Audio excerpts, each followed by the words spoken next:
So today we'll be talking about Microsoft Flow and how you can use it to automate business processes and approvals inside your organization. So by a show of hands, can I see how many people have heard of Microsoft Flow before? Okay, so almost everybody. That's awesome. How many people have built an approval flow before? Okay, so a much smaller percentage. That's relatively good since I'll be doing that in the demos today. So if you've already seen it, great, you can follow along. But if you haven't yet, then that's definitely one of the things I'll cover in the session today.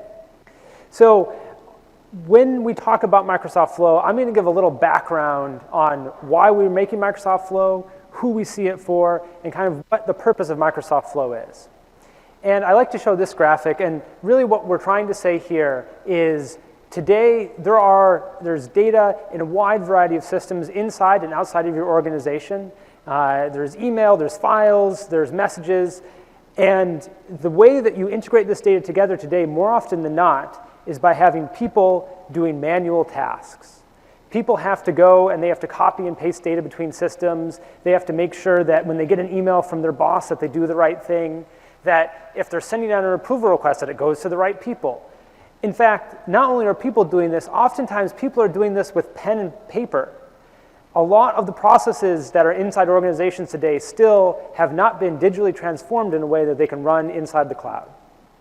So with Microsoft Flow, we hope to make people be able to work less and do more, because we want people to work smarter inside organizations. And this applies not just to individuals, but also to teams and groups of people inside organizations. And they could do this with Microsoft Flow by automating the processes and automating the approvals and all of the things that go on inside of their organization. And what is Microsoft Flow?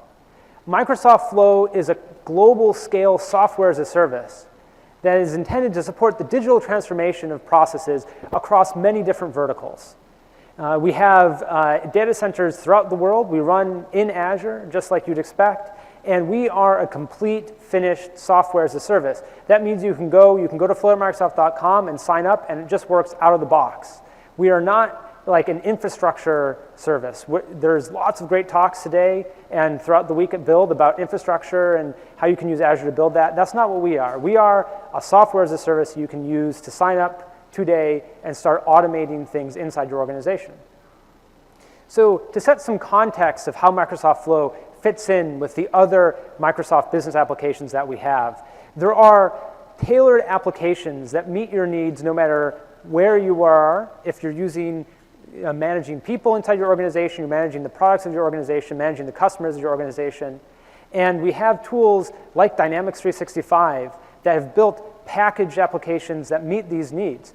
Plus, we have a wide variety of tools like LinkedIn, Bing, all across the board. All these applications build on top of a few key platform elements. So when we talk about the business application platform, I'm talking about the Power BI, Power Apps, and Flow. And together with Azure, they offer a platform for all of the business applications that Microsoft delivers. When you're thinking about digital transformation inside your organization, often the fastest and easiest way to get started is by purchasing an off-the-shelf finished application. Our Dynamics 365 applications like marketing, sales, service, talent, they are this. They're a complete application. But the fact of the matter is, many applications don't do exactly what you need. Every business has its own distinct requirements. So you need a platform that allows you to customize the processes of your organization. Oftentimes, there's no app for that because there's no business process that comes out of box. It just magically does what you need. So to represent it in a visual way, we have these packaged applications, but there's also all of these individual line of business processes that need to be created that span the distance between each of these individual applications. So if I want a business process that goes between marketing and talent, I need a way to do that, and the simple, out-of-the-box business processes that come with those individual applications won't do that for me. That's where Microsoft Flow, along with Power Apps and Power BI come in, is they allow you to fill in these gaps for the processes and capabilities of your organization. Moreover, we see that IT application development is becoming more focused on the high productivity and low code aspects of development. And what we mean by this is you shouldn't have to go and write a bunch of code just to accomplish a simple workflow. That wouldn't be a good use of your time, and it would be harder to maintain after you've done it. So we really think that the capabilities of the platform that we're delivering will make it much easier to build solutions, whether you're in IT or not. We think that these solutions will give you a way to build applications and solutions faster than you ever have before. And you can compose together things like analytics from Power BI, user interfaces from Power Apps, and the automation that exists inside Microsoft Flow. Together, we say these three things make up what we call the Power Platform. It's not an official term, but 2 of the 3 applications have the word power in them, so that's why we call it that. And the Power Platform targets power users. These are the people that are embedded inside the line of business that know what their business problem is most closely. Now, on top of this, we offer the developer platform capabilities of Azure. So Power BI, Flow, and Power Apps are built directly on top of equivalent Azure offerings for pro devs. So if you are a pro dev in the audience, which most of the people at Build probably are either developers or no developers themselves, that's where Azure comes in. And we really see the offerings that we have for power users being closely connected to the Azure offerings that we have. And both of these together, they use new capabilities in what we call the Common Data Service for Analytics and the Common Data Service for Apps that are the holistic data store for the data that your organization has and stores. So you can bring all of your business data and put in a single application or a single database that you can then build applications on top of, build processes, build your analytics on top of. We also have connectors and gateways, so that way, if you haven't brought your data into the Common Data Service, you can still connect to it wherever it is. Another way to think about this is how are we differentiating between the audience of developers and citizen developers is by the breadth of their offering. So today, there's a small set of applications that can be built using .NET and .NET and functions because it requires a lot of skill and capabilities to build those out. But if we start up-leveling these concepts, and we look at Azure Logic Apps, which I'll dive into a little bit more comparison later, but other technologies like Xamarin and Cordova, you're expanding the set of possible audience towards more of those citizen developers. And if you go all of the way to say, for Power Apps and Flow, we see there as being huge opportunity because really any citizen developer, and citizen developer is a little bit of a misnomer, it means somebody who isn't a pro developer, which means really they don't know how to write a lot of code. That is where we see Power Apps and Flow being really successful because as you'll see throughout the demos today, all it requires is thinking a little bit about your business problem to be able to bring together with UI drag and drop capabilities a business process in a way that works for your organization. So our key goal here is to democratize digital transformation inside of organizations, to make it possible for anybody building internal solutions and as a citizen developer to create things that their business needs. Now, that being said, we don't want there to be what we call cliffs, where I take a solution and I build it on one platform, and then suddenly I have to go rebuild it if I need it to be more advanced. So we've built the platform in such a way that I can take a very simple solution that I build, say, from a template, and you'll see, I'll walk through each of these steps in the demos today, but I'll start from a template, which is a very simple flow that just works out of box. And then you can grow up and say, hey, I'm going to customize this to my business's needs, but I'm still using the simple UI drag and drop capabilities that we have. And if even that is insufficient, and I need to be able to integrate with continuous integration, continuous deployment, and all the developer capabilities that I have, I can grow that up further and take that into a pro developer environment. So we've created this spectrum that you can always move along. You're not limited to just a very simple solution and then you have to throw everything away and start over with your powerful solution. So we think this is particularly powerful and unique to our platform inside Microsoft, unlike many of the other competitors out there. So I talked about the Common Data Service for Apps. What does that actually entail? The Common Data Service for Apps brings in data modeling, which means that you can create all of your business data, your business entities, the relationships, the attributes, and you can put that in a single place that your business can use. And the security model can live on top of that as well. Then there's the business logic. And this is where we see Microsoft Flow really fitting into the common data service for apps, because Microsoft Flow is a way to build business logic on top of your business's data. You can have it to do things like send notifications, to create actions, do whatever you need inside the data that your business has. And then there's the user interface, and I won't talk about that much today, but there are sessions that build about Power Apps, and I'd recommend checking that out if you're interested in how you can use our high productivity, low code platform to build UI. That's Power Apps, and you can use that to build both canvas-based and model-based applications on top of the common data service for apps.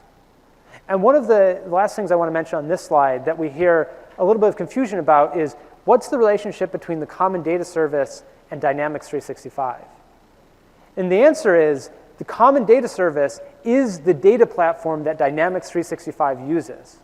So we've taken the data platform and made it so that way you can not only use it in your Dynamics 365 applications, but you can also use it to build customized business solutions with Microsoft Flow and with Power Apps as well as Power BI. But the fact of the matter is, today, most data does not live in the common data service. So we've built a robust series of connectors. We have over 200 connectors today, actually. This slide is a little out of date. That allows you to connect to SaaS cloud services, file providers, databases, web APIs, productivity solutions. Pretty much wherever you have data, there's a pretty good chance that there's a connector for that today. And this shows you just a snapshot of the connectors that we have available.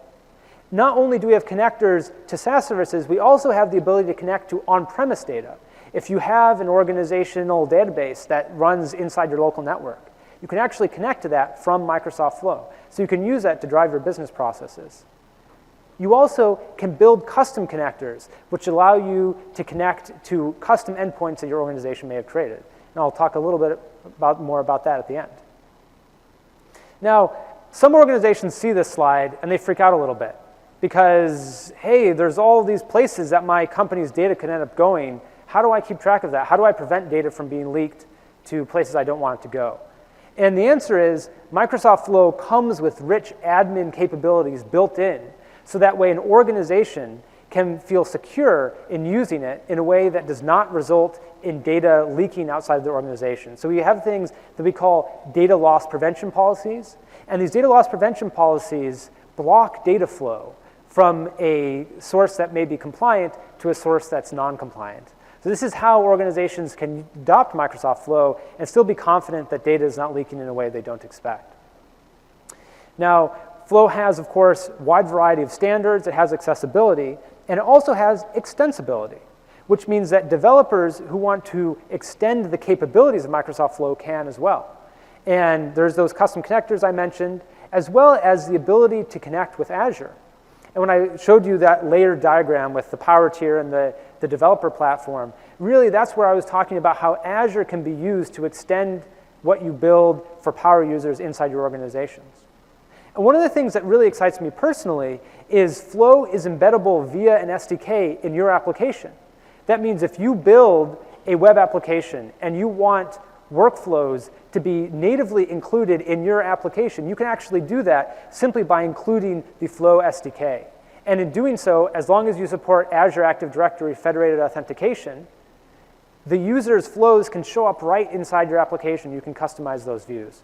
So it's an awesome way to bring workflow capability directly into your app.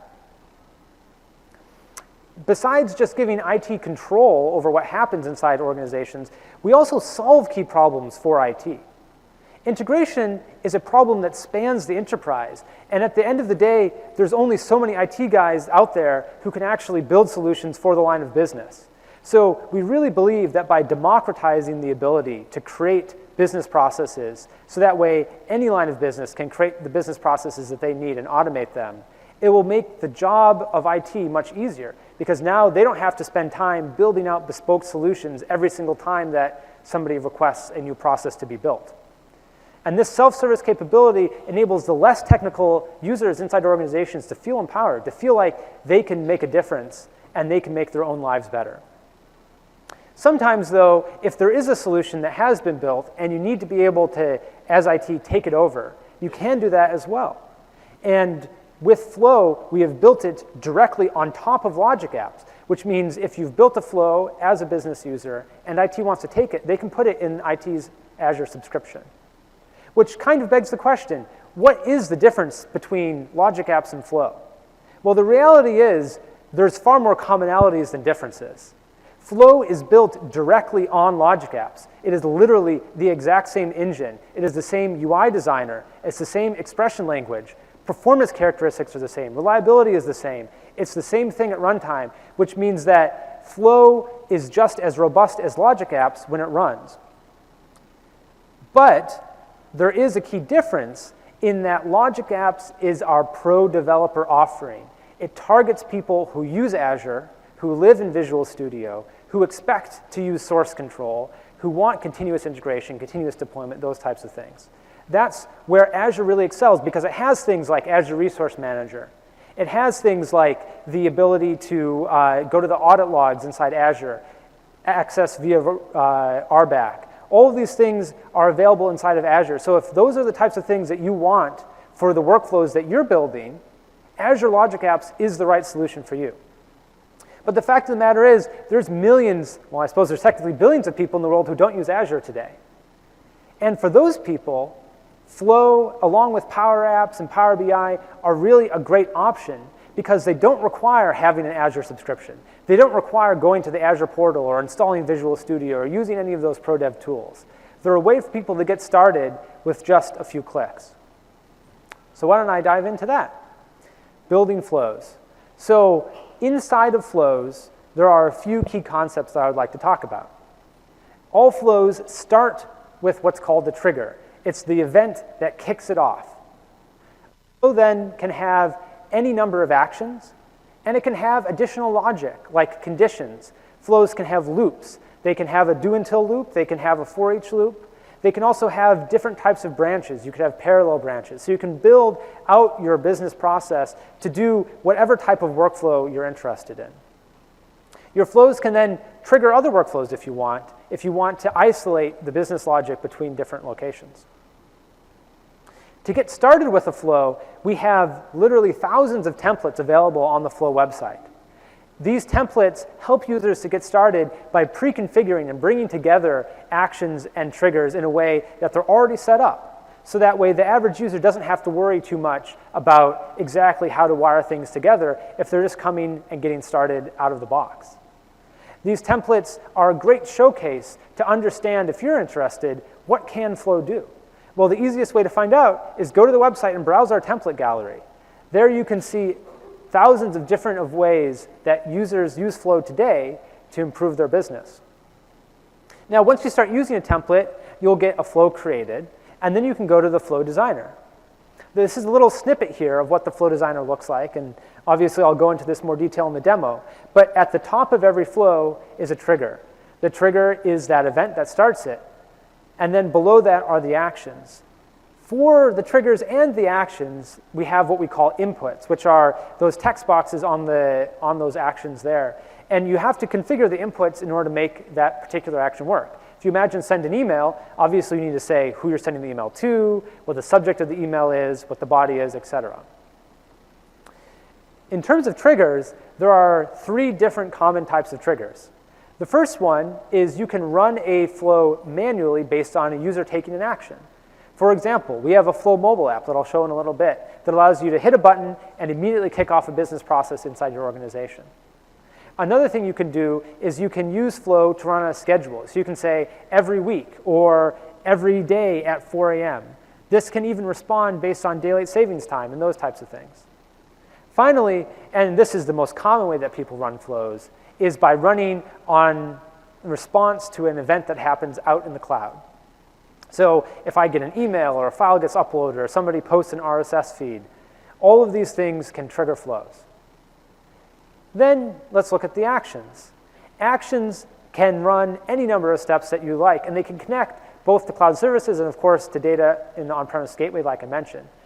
Actions can even connect to direct HTTP endpoints. That means if you've built a web API inside your organization and you want somebody to be able to build orchestration on top of this API, you want somebody to be able to build a process on top of that API, they can, simply by using the direct HTTP actions that we have inside of Microsoft Flow. Some actions in Flow don't even connect out to other data services. Sometimes you can use actions in Flow to transform data. If I want to take an array and I want to filter it down, or I want to store variables inside of a loop, or I want to convert something into an HTML table, I can do that using built-in actions that we have inside of Flow. Another important concept to understand is how data is passed from action to action inside of Flow. In order to get data to be used inside Flow, we have a concept called dynamic content. And really all that represents is the outputs of the previous actions and triggers inside of the flow. For example, let's say I have a trigger here that's uploading, when a file is uploaded to a particular place. That trigger has three outputs. It outputs the file name, the size of the file, and the actual file content. And each of these has a different type. If I then go and add an action onto the flow, and I have a field that takes any binary content as an input, I can use any of those trigger outputs in that action. So let's say this action is uploading a file to a particular folder. If I were to pass in the file name, I get a new file added to that folder that just has the file name as the contents. So that isn't exactly what I would want, but I can do that.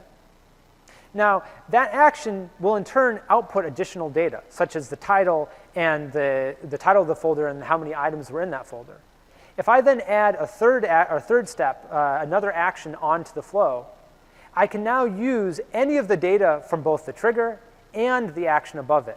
So inside a flow, you can continue to use any data that's from anywhere else above you inside the flow.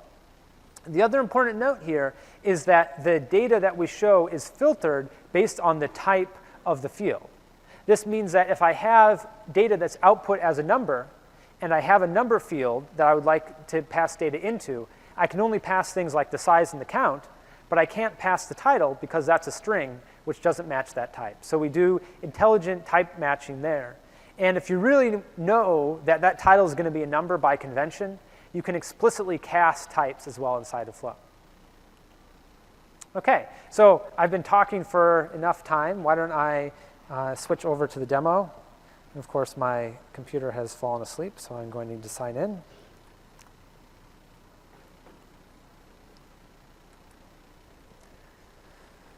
There we go. So here I am at the Flow homepage. So you can just go here yourself by going to flow.microsoft.com and signing in. You can sign in with a Microsoft account or with an org ID. You don't need to just use your company's credentials. And when you come to the Flow website, we have a number of ways for you to very easily get started and learn about the capabilities of Microsoft Flow. At the top here, we have what we call feature template collections. And since this is build, maybe you all would be interested in seeing the types of software development tasks that we can automate inside of an organization. For example, you can respond faster to customer bug requests. And here are a few templates that you see here that would help you with that. Or improve task management, or automate the follow-up on tasks.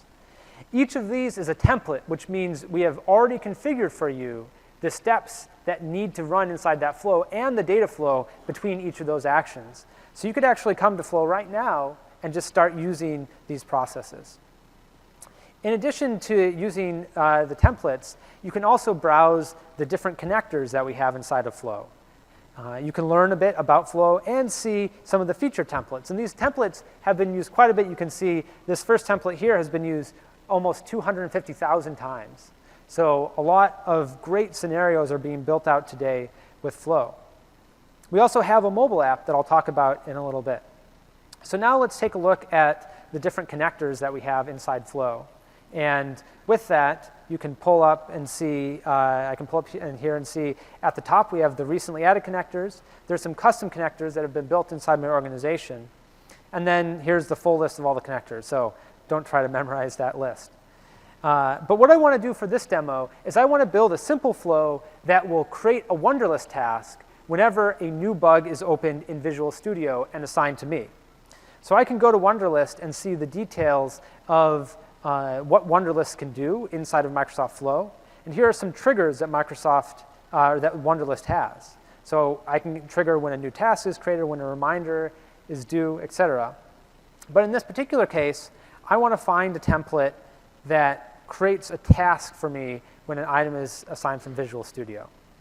So when you create from a template inside Microsoft Flow, all you have to do is fill out the few required fields that you need to get this template to work.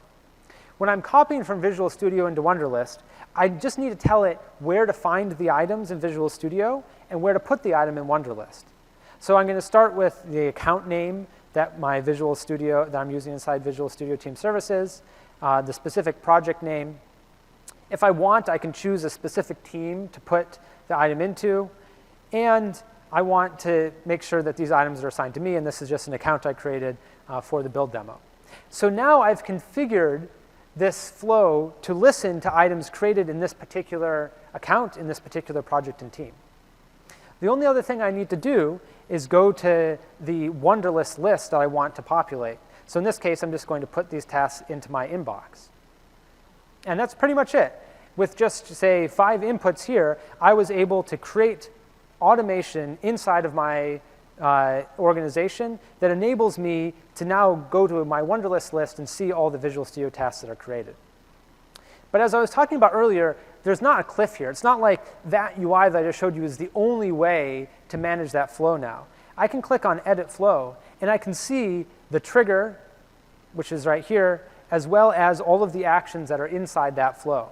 So this is the full Flow UI designer that I was talking about. OK, so I've created this flow. Let's go ahead and test it out. So I'm going to perform the trigger action. So I'm going to actually go and create an item inside Visual Studio. So I'm going to switch over to that, and let's create a new bug. And just say, you know, it seems to be running a little slow. Whoops. Freudian slip there, maybe. And then I'll assign it to myself. And there we go. So now I've created the item inside Visual Studio. So you can see here, the flow picked up the fact that the Visual Studio item was created pretty quickly, almost instantaneously, in fact, and then created a task in Wunderlist. So if I switch over to Wunderlist, and if I sync my account, I should see, there we go, Visual Studio bug seems to be running slow. So in really just a couple minutes, I was able to create a process that listened to Visual Studio and automatically created a task. And you can imagine now, it doesn't have to be just a simple personal automation scenario. There's actually ways to take this and grow it up so that way a whole organization can take advantage of processes like this. So I will switch back to the PowerPoint. So let's talk about that. Let's go beyond just an individual creating a simple flow like I showed you that's useful for themselves to creating flows that are really about driving business processes inside an organization.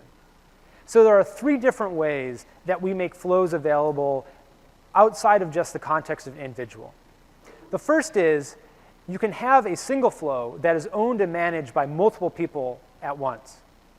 The most common way to do this is to say, hey, this security group should be the people that manage this particular flow. So that's about management of the flow. The second thing to talk about is buttons. Buttons are unique in that I can distribute flow buttons, which is, it's not a physical button, it's a software button, but I can distribute them throughout my organization, and then anybody can invoke those buttons. That means that I can create business processes like approval processes, like opening a bug, and make it possible for anybody to click the button, and all they have to see is the button and the inputs for it, and it goes and it runs without them having to worry about all the details and the innards of that flow. Finally, you can have people participate in the decision-making process of a flow by using what we call our modern approvals. Approvals allow people to be assigned tasks that they can then go and run inside the context of a flow. So starting with team ownership, I can say that I want a security group, an Office 365 modern group, or just a list of people to be able to manage a flow. In fact, we'd recommend that for any robust business process, you shouldn't have just one person own that, because if that person leaves the company, you want that process to continue running, right? Now, technically, if that happens, admins still have full control over the flow. So they could go to the admin center and they could assign it to somebody else, but you don't want to have to get the admin involved if you don't have to. Additionally, the connections that are in a flow don't have to be tied to just one person. The connections that a flow uses, so in that demo that I just showed you, that was my connection to Wunderlist and Visual Studio. Those connections could be tied, for example, to a service account. So that way, you can create a service account. As long as it's a named user in AED, you can then give it the right level of permissions and have it just control what you want it to control, and then you can use that connection inside of your flows. So that way, if somebody does leave the company, that flow continues to function. So team ownership is a very important concept. It helps people to create robust processes inside organizations. The second thing that I want to talk about is buttons. And buttons are particularly useful from when you're on a mobile device. Now, Flow has a lot of mobile capabilities. So you'll see in the next demo how you can use Flow mobile to run buttons and to start approval processes. But you also can even monitor flow activity and a wide variety of things. The Flow buttons can even be tied to physical devices. So we have partnerships with Flick and BTTN, if you've ever heard of those, that make these little tiny Wi-Fi and Bluetooth buttons you can distribute inside your organization. And when you hit those buttons, you can actually go and trigger a flow. Now, what I'm showing on screen here, this is a software button. This isn't a physical device, but it's a button nonetheless. So you can click, and you can have that go and run a flow. And these buttons can be distributed to your coworkers or to people inside your organization. So if I have a 6-day process that I would like everybody in my organization to use, I can create the 6-day button, and I can simply share it with everybody inside my department, and they can click that button and run it. You can also, of course, get links directly to buttons, so you can share them directly to people via that route as well. But buttons are really the best way to share the ability to run a business process inside of your org. One other thing about sharing buttons is sometimes, if you would like, you can have a button that's tied to the permissions of something other than a security group. For example, if I have a process that I want to kick off from a SharePoint list or a SharePoint document library, I can do that by creating a button that is tied to the permissions of that SharePoint list or that document library. So that way, everybody who has access to that SharePoint list will always be able to run that button. This is actually a relatively new feature that we've recently released. And we built this because people had this pain of keeping permissions in sync. They weren't sure if the people who had access to the right security group would have access to run the flow. And we solved that by allowing these buttons to be shared directly to a SharePoint list. Now, the third and final point that I want to mention in this section, approvals are the way that you can have processes that run across your business and have many different participants in the same process. If you think about HR, for example, HR request forms can span many different people. One of the most common, or not most common, but one of a scenarios that we have inside Microsoft is travel authorization. We often, at Microsoft, send people across the world, sometimes to less safe regions. And when you have an approval process that is established to make sure that you really have a true business need to go to a particular region of the world. And that's built on top of Microsoft Flow approvals. Of course, you have all of the things you'd expect, like contract approval, spec approval. All of these can go through the approval processes inside Microsoft Flow. And keep in mind, Flow is the successor to SharePoint Designer workflows, which means today, if you're out there and you're still using SharePoint Designer and using SharePoint workflows, now is the time to start thinking about how to get those processes into Microsoft Flow. Flow has the vast majority of capabilities that SharePoint Designer has today. There are still some gaps that we're working on closing within the next 6 months, but for the most part, everything that you can do in SharePoint Designer is there, and we'll close the remaining gaps soon. So if you have processes in your organization that use that, start looking at Flow today. Now, what does modern approvals inside Flow offer? Well, they give you the ability to view sent and received requests, the ability to do an approval on the go, right from your phone or your inbox. We have actionable message support inside of Outlook, so that way if you're in Outlook and you get an approval request with a single button tap, you can just respond, accept, or reject to that approval request. The approvals can be customized to meet your specific business needs. So if you want sequential approvals, I want one approval after another, or I want parallel approvals, I want 2 or 3 or 5 people to handle an approval process, you can do that by using the Flow Designer. And I'll show you a simple example of that right now.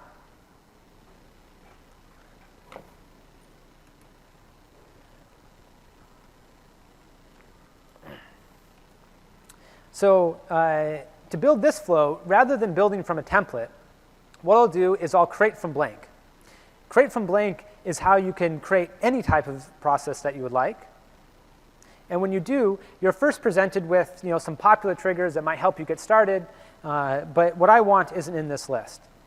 So what I'll do for this flow is I'm going to create a button that I can share with my colleagues that will open a bug inside Visual Studio for my specific product or my specific team. When you're adding a trigger, you're first presented with a list of all of the different connectors that have triggers here. And this is just a small subset. In fact, here you can see, when I click See More, there's a huge number of connectors that we have available that can trigger flows. In this particular example, though, I just want to use the Flow button. So I'll select that, and that's been added. Now, the Flow buttons, I can add any inputs that I would like.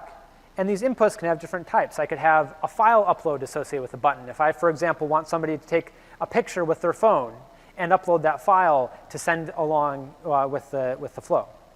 But for this example, I just need to add a text input. And for this, I'm going to say I want the bug title. Next, I'm going to add the actions into my flow. And I can do that by clicking New Step and adding an action. Searching for actions is just like searching for triggers in that I have a list of connectors as well as a list of actions down here. And you can see here the 327 actions that we have recommended. This isn't actually the full list because you see here there's 3 for Outlook. There's actually about 30 actions for Outlook. So we have probably at this point thousands of actions that you can use. And that's just the out-of-box ones. We also allow you to connect to any of your custom services as well. So really the possibilities are limitless with Microsoft Flow. But for this example, I would like to start an approval process. So I can see more here and select approvals. When I do that, there's just one action that the approval connector has, and that will get added on. Now, there are 2 basic types of approvals that we support. The first is anybody must approve on the approvers list, and the other one is everyone must approve. So you can think about the difference between that. One is much more robust than the other. One is, hey, I just need somebody to say this is OK. Another is, I need everybody to say this is OK.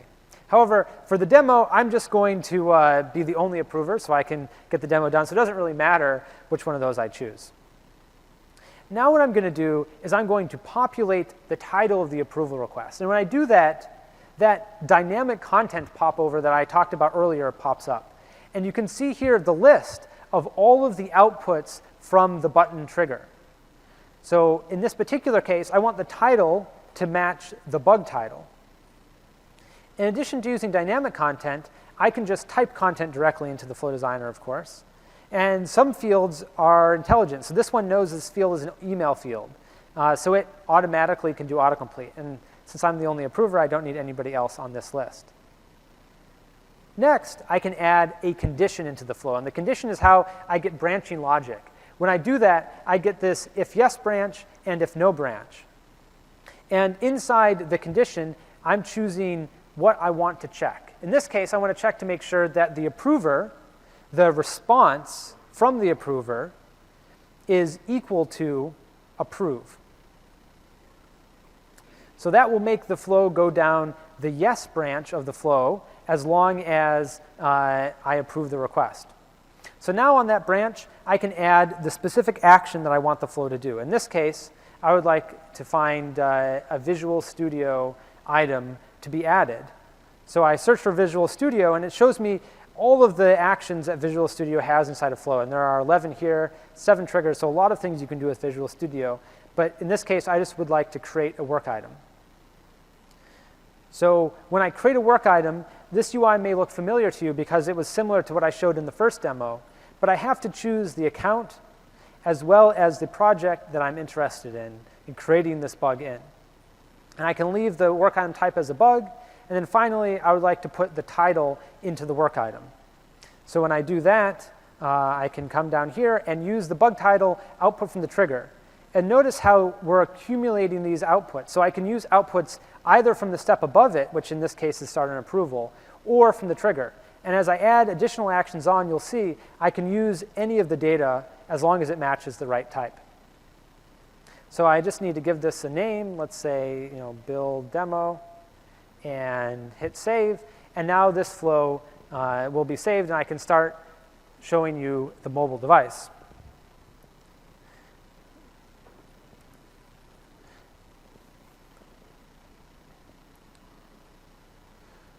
So this is the Flow mobile app here.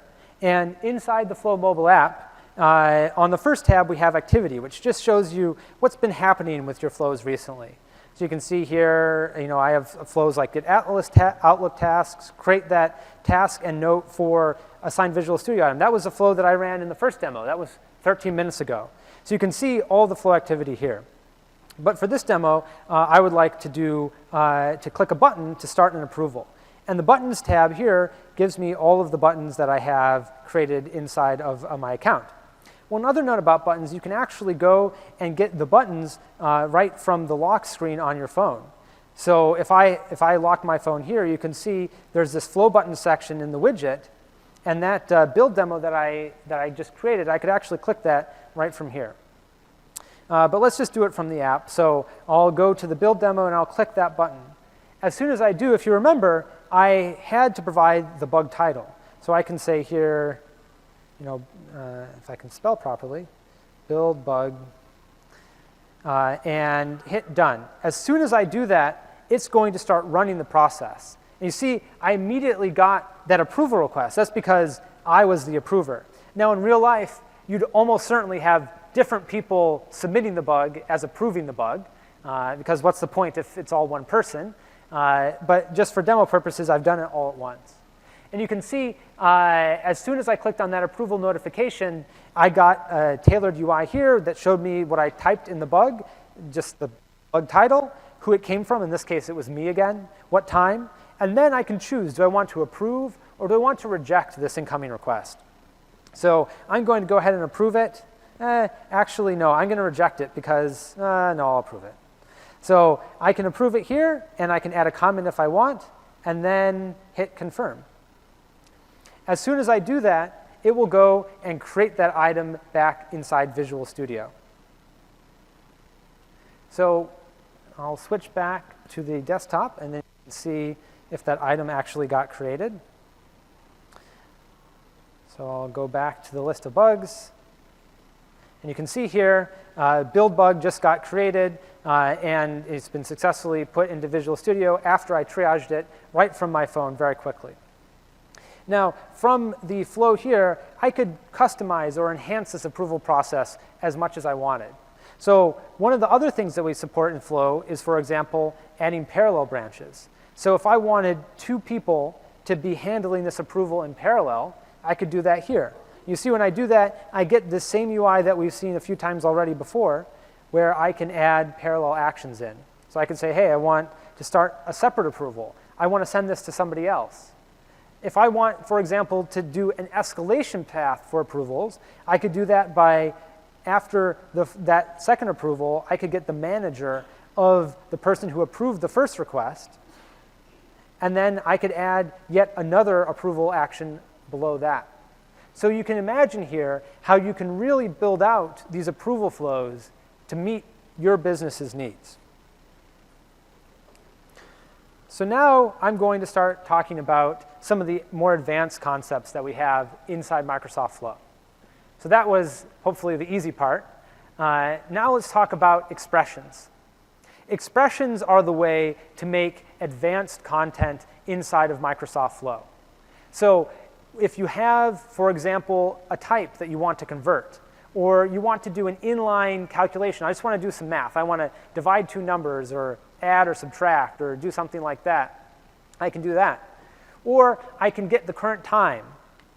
One of the most powerful things you can do inside expressions is you can use the if conditional, which allows you to say, hey, if this value is equal to something, I want to select either A, or otherwise I want to select B. So it's just like if inside Excel. So our goal with the expression language was to make it similar in concept to what inside Excel formulas today. The actual language itself is a little different because it's based on Azure Logic Apps, but the concepts in many ways are similar. The big difference is that with Flow, our data types are based on JSON, which means if you've ever used JavaScript or an equivalent language, you already know exactly what type of data types we support today. So on the right-hand side there, if we're talking about the non-textual data types, we have floating point numbers, Booleans, we have arrays and objects. Those behave exactly like the JSON types that you're familiar with. We even support XML content inside Microsoft Flow. So if you do have a legacy API that returns back to XML, you can actually parse that and convert that into JSON or run an XPath on it. In addition to the non-textual types, we also have a variety of different encodings that we support for strings. So if you have an API that returns back a base64 object or returns back something that's been URI encoded, you can actually parse and handle that inside of Flow as well. Finally, whenever we use strings inside Flow, inside expressions, and you'll see this in a second, you need to use single quotes to wrap that string. So it's a little different from other languages where oftentimes it's double quotes, but it's something that's important for a reason I'll mention in the future. So one final note here, because of data types, the string true does not equal the token true. So make sure that you're putting the proper data types in when you're constructing strings directly. So how to create expressions. So you saw me click the Add Dynamic Content button. And when I did that, I got a dialog that popped up that had Dynamic Content tab. There's a second tab there called Expression that I can click, and I can fill in an expression there. As soon as I do that, then I can hit OK, and I get an expression placeholder placed directly into the action. So let's break apart what exactly that expression looks like. So let's say for this example, I have an object that I have output from a previous step, and it has 3 properties, ID, title, and name. And what I want to do is I want to take the title, and I want to replace that placeholder, which is bracket time, with the actual current timestamp. So to do that, I will use the string replace function. First, you type the expression, and you have to understand how many parameters that expression has. For replace, there are 3 parameters. The first parameter is the string that you're passing in. The second parameter is the string you're searching for in it. And the third parameter is the string you're going to go and replace it with. Once you know what the parameters are, you can start filling those in. So for the search string, I want to just type in bracket time. And I'll use single quotes there because that's a literal. That's an actual string that I'm just going to search for. Next, you can use other expressions inside of this expression. So on the right-hand side there, I'm going to call the UTC-now function that gets the current timestamp. On the left, I'm going to get the body from the record step that actually output those 3 properties. And finally, you can dereference into JSON objects as far as you would like. So in this case, I have a title property from that. So I'm going to use the square bracket syntax. You can also use the JSON dot syntax to get at these particular properties. So with these few steps, I was able to construct an expression that replaces content with the current timestamp. Now, one of the things that is important to work with in expressions as well is arrays. And unfortunately, inside Flow, arrays are probably one of the most difficult things to work with. And the reason is there's a bunch of different ways that you may want to use an array. So first of all, arrays can be composed of many different things. I could have an array of strings or of numbers or of objects. And if you have an array of objects, and I want to pass that to another action, the schema of the object may not even match with between the source and the destination. So sometimes you have to transform arrays inside of Flow. You can use expressions as well as actions to do that. You can also use expressions to just get a specific item from a list. So if I want to get the first item from the list or the last item from the list, I can use an expression to do that. Likewise, you can filter a list down. If I want to take the set of items and reduce it, you can do that as well. So expressions are a great way to deal with arrays, but definitely if you're going to be doing some advanced array handling, I recommend reading up on our documentation on the different ways that you can do that. Another advanced concept I'd like to talk about briefly is how to handle errors. So normally when a flow runs, it runs in sequence, which means it runs the first step and the second step, et cetera. And if any of the steps fail, all the subsequent actions are skipped. That means that a single failure in a flow, if you don't handle it properly, can result in your entire business process being terminated. So what we've done to prevent that from being a problem, though, is by creating error handling actions. So you can add an action anywhere in your flow, in the beginning and the end, wherever you'd like, that can run after a previous action has failed or has been skipped because an action above it, for example, failed. This allows you to create more robust processes by sending yourself a notification or by undoing a previous action or really whatever you imagine inside of your flow. So now I'll switch over to my next demo.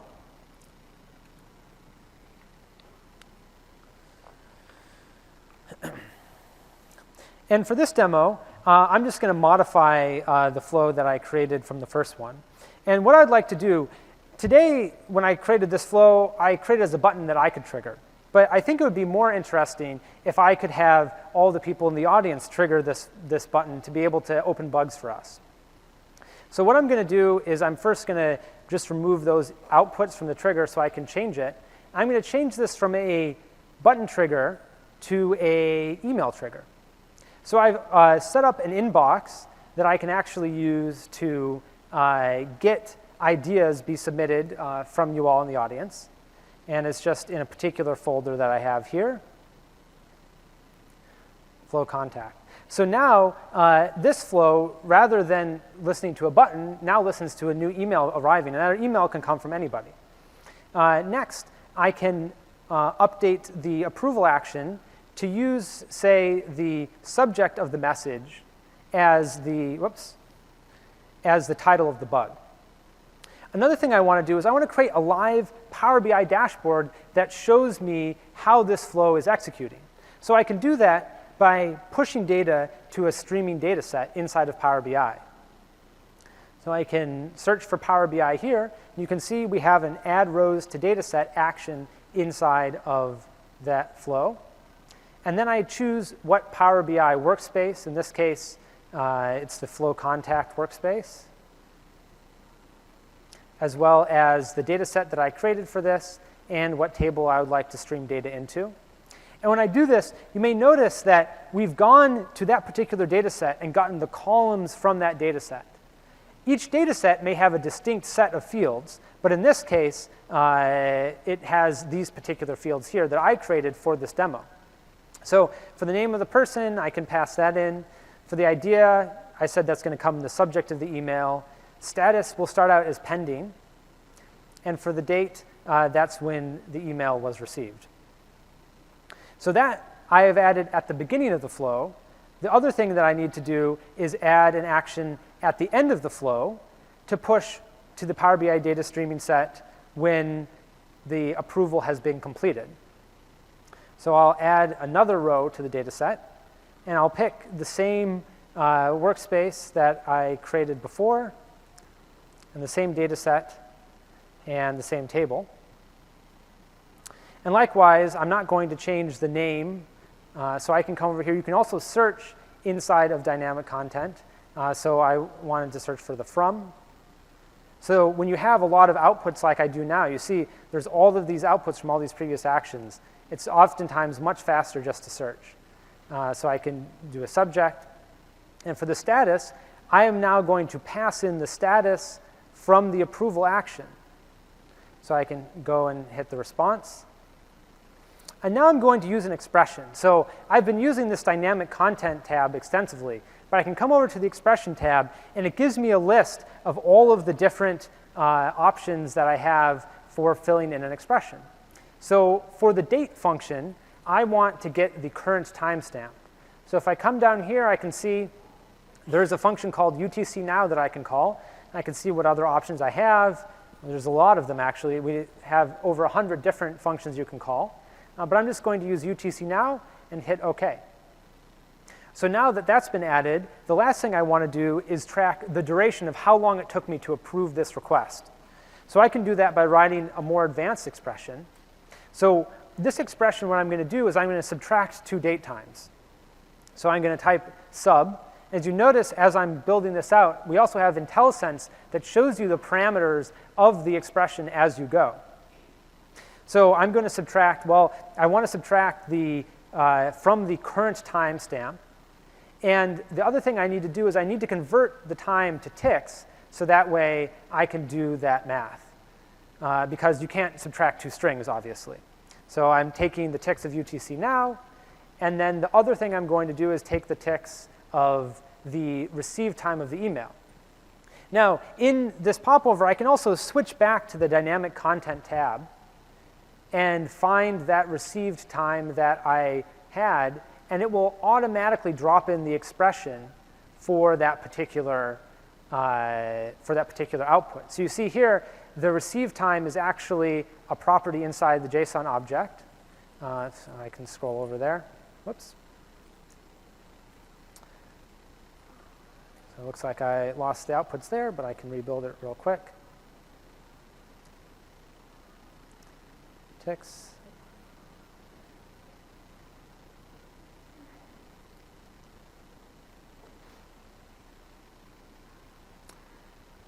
OK, so now if I save this flow,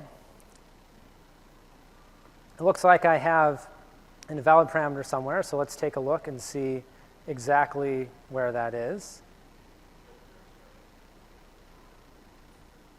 Oh, I had removed the subject from here, so I'll put that back.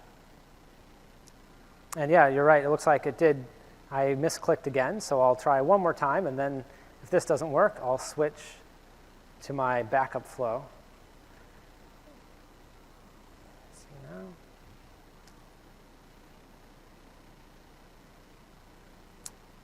Dynamic content. Nope, killed it again. OK, so I will switch to my backup flow now. Not that that ever happens in demos. And we can see that I built but 1 hour ago. And we can see the expression that I put there. So you can see this is what it is. And oftentimes, you can always just click on this to edit it again when everything is working exactly as it's supposed to be. So what I'm going to do now is I'll turn on this flow. And if you would like, you can send an email to flowcontact@service.microsoft.com. And it will start kicking off this approval process. So I can type it on the screen if I can type properly. flowcontact@service.microsoft.com. So if you go there, if you send that email, it'll start kicking off an approval process.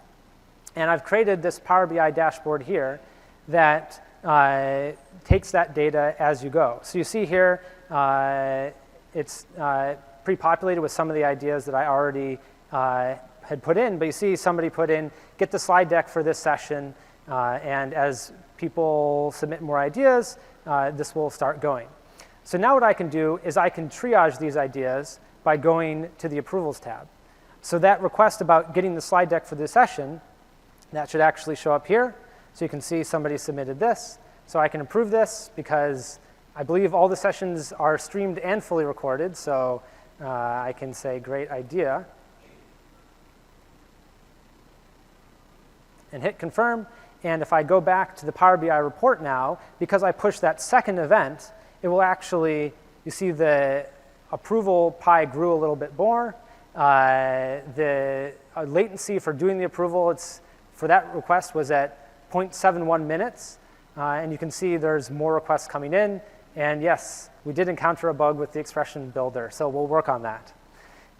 So that is how you can build a flow that uses a lot of different capabilities inside Power BI. And the other thing that I wanted to show inside that flow is how to do an error handling action. So I can show that at the end of the flow. So we'll come back and we'll go and add a new step at the end. So for this error handling action, I'm going to send a notification. I was going to send myself a notification saying, hey, the flow has failed.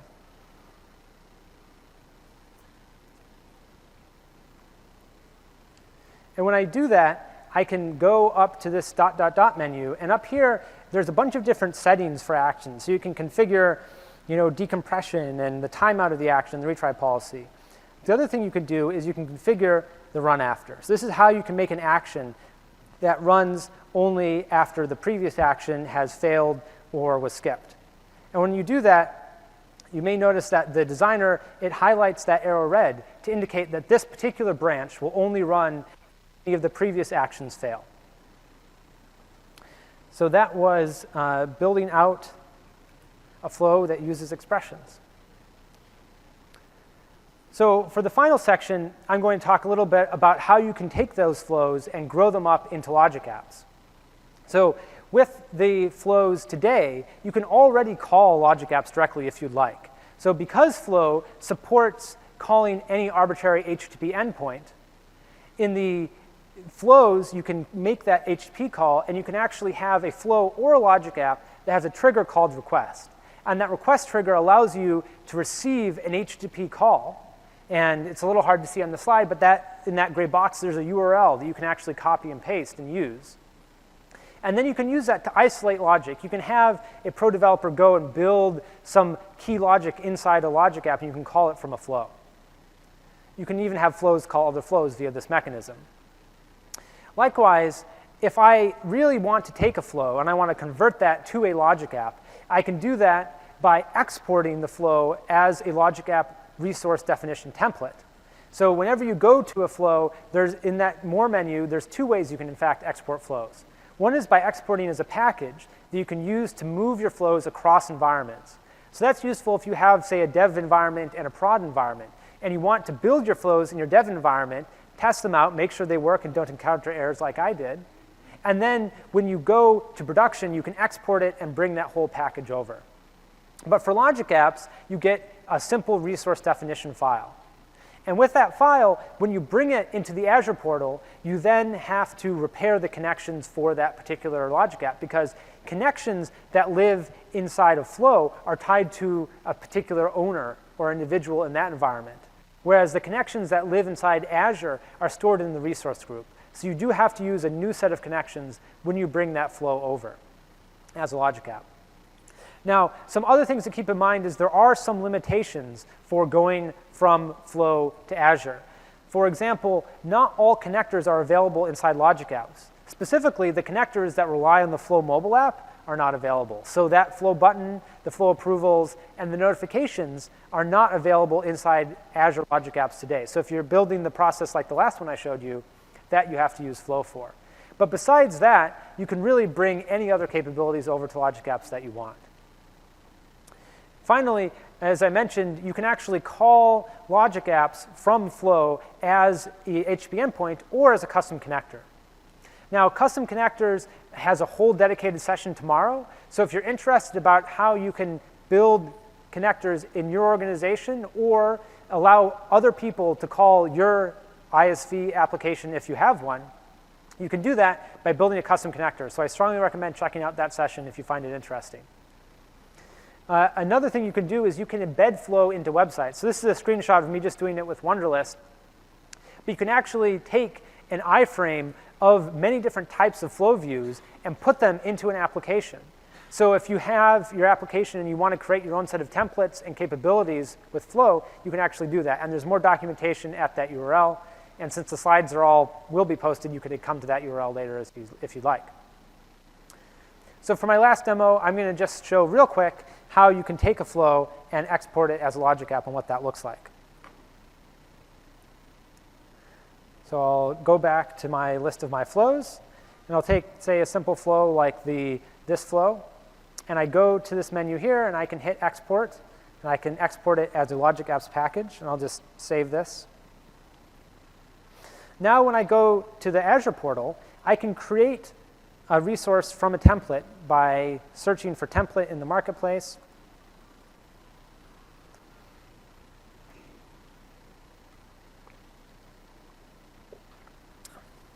So I'll select a template deployment. And because I downloaded that file, I can actually just upload it directly into the template editor here. I don't have to copy paste, so I can hit load file and select that flow that I exported and hit save. And then I can give it a specific resource group name. I have to give my logic app a name. And it will automatically create those connections for me. I, of course, agree to the terms of conditions, blah, blah, blah. And it will go and start creating this, this logic app from that definition that I downloaded. So this can take a few seconds, so I can click on this to see the progress. So you can see it's deployed the first connection. And there we go. So it completed in 10, 15 seconds there. And I can open up that logic app. And when I do, notice that the logic app is disabled by default. And that's because the connections aren't yet configured. So before I can actually make this logic app work, I have to select Edit and open up the Logic Apps Designer. And when I do that, you notice it gives me those little warnings to indicate that, indeed, I have to repair this connection. So if single sign-on is working properly, I click the sign-in link there and just grant it access. This creates a connection in this particular Logic Apps resource group. And do the same thing for Wunderlist. That will take a moment as well. And then I can hit save. And now my logic app is ready to go. I can enable this logic app, and now it will run instead of the flow inside of the flow portal that I created. And if I edit this, you can even go back and see the full code view for this logic app. So you can take this definition, you can check this into source control, you can do whatever you'd like with it as a pro dev capability from the Azure portal.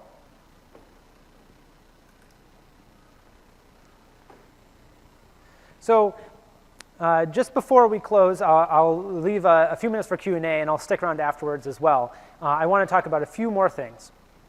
First, how is Microsoft Flow available?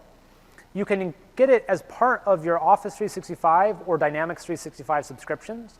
So we include, for example, 2,000 runs per month with Office 365. Second, if you don't currently have Office 365 or Dynamics 365, you can actually purchase Flow P1 for $5 a month or Flow P2 for $15 a month, and they come with additional runs and additional features as well. We have a public roadmap, which is available here. I won't read through all of the bullet points on this slide, but some of the interesting points are, one, we're continuing to improve the user experience to provide better guidance for debugging flows, for example, when they do fail. And a little further out than Q3, we'll have a rich HTML text editor, for example. We're also doubling down on Office 365 integrations. That way you can use Flow better from inside of SharePoint and from inside of Exchange. And we have more compliance capabilities coming. GDPR, I'm sure all of you have heard about GDPR and that coming soon. So we're fully GDPR compliant now. And we will bring in more data residency in the coming months. So definitely check out our roadmap offline if you get a chance. And we have a number of other sessions coming up. So if you're interested in learning about custom connectors, check that out. If you're interested in learning about how to embed Flow in your own applications, we have an ISV session coming up as well. So definitely check that out. And you can get started. So with that, I'm going to open it up to Q&A. So if you wouldn't mind coming up to the mic so that way people on the webcast can hear you, that would be great. Or if you don't have any questions, we can end early.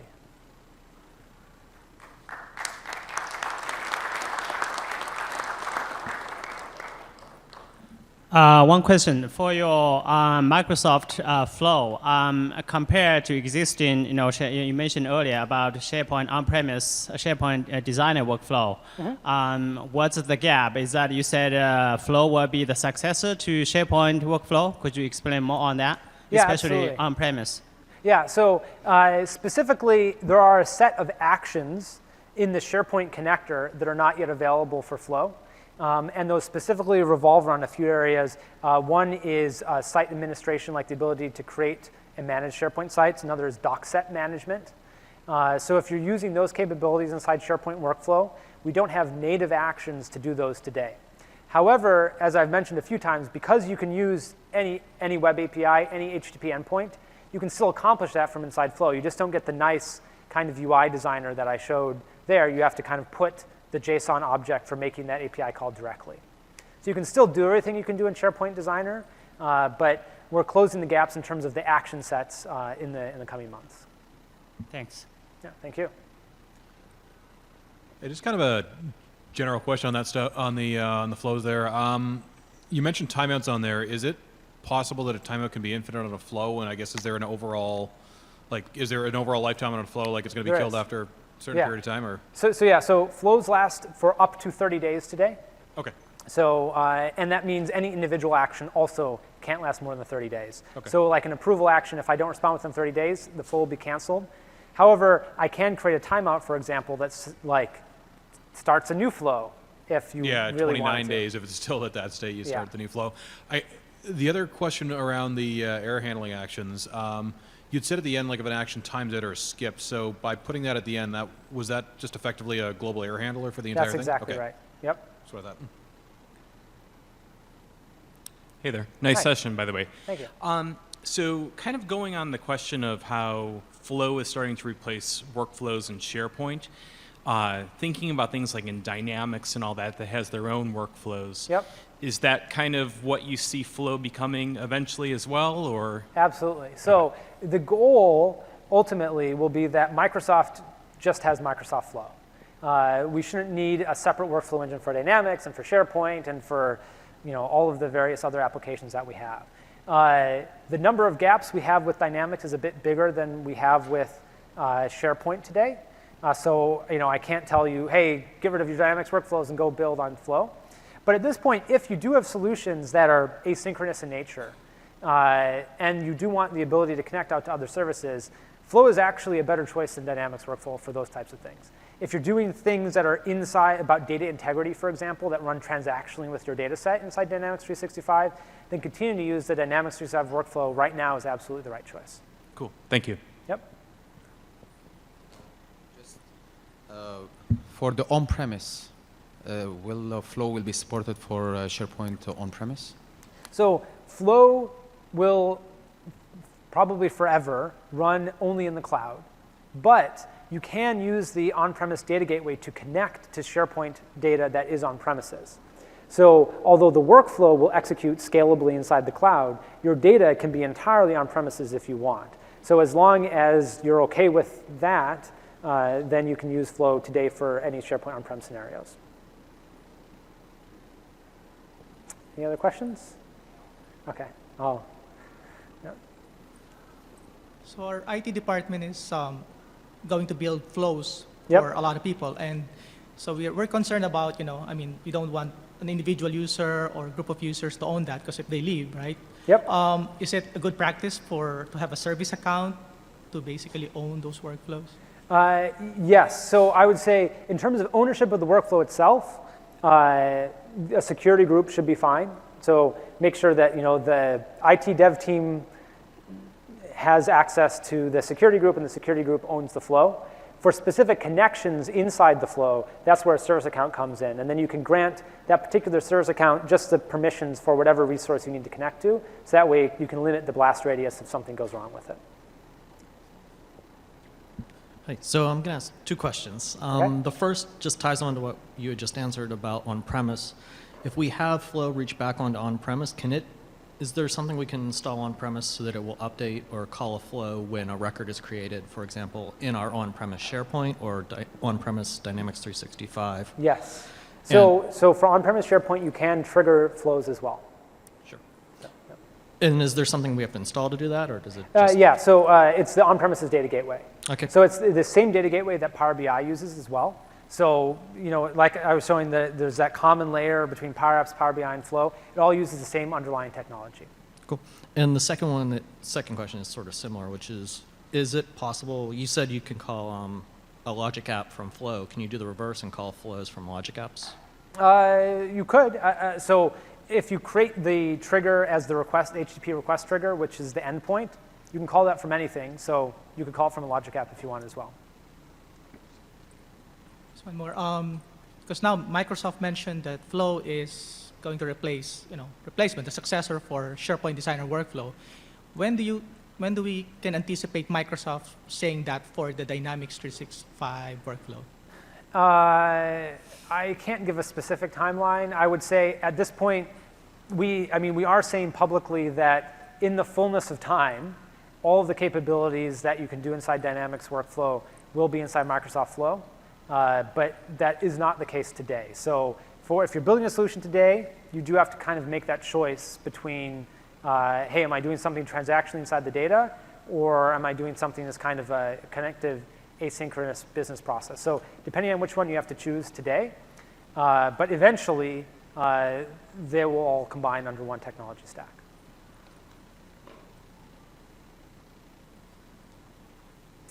Cool. Well, I'll stick around if you want to talk one-on-one or you have any other questions, feel free to stop by. Thanks a lot for spending time with me today.